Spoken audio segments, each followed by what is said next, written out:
What I'm showing you here and here are variations of the forget-me-not symbol. And while its origins are hard to trace because they become lost in the shrouds of time and history, so to speak, what I want to tell you is that this symbol was used by Freemasons in Europe during the oppressive fascist regimes of Franco in Spain, Mussolini in Italy, and Hitler in Germany.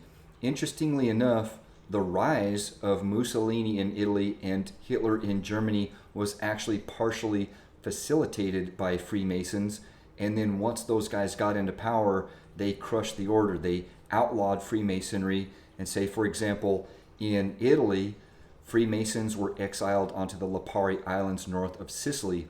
In Germany, they were rounded up along with many others, and some of them went to concentration camps where they may have experienced the same showers that cleansed you of your life.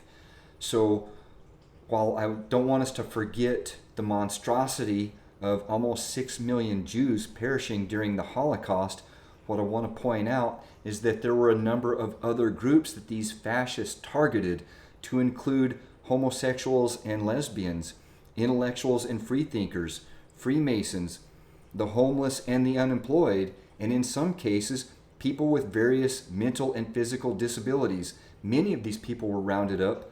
Many of them went to concentration camps and were never seen or heard of again. And interestingly enough, Hitler had one of his henchmen, Klaus Barbie, aka the Butcher of Leon, terrassing through France, where he found and captured and tortured to death the Grand Master of the French Masonic lodges because he was suspected of being one of the leaders of the opposition groups there.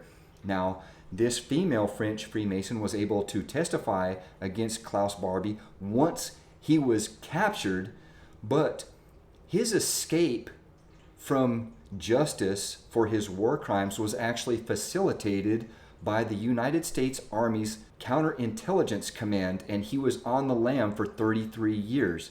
So when we look at things today and we see that different groups have been marginalized and basically banned from serving in the modern United States military, I think it's interesting, given this type of history, if up to 2013 they were going to kick you out for any type of deviance, and now it's post-2013, it's post-global war and terror, and they are suffering some of the worst recruiting and retention numbers. They're not only accepting certain groups, they're actually targeting them for recruitment.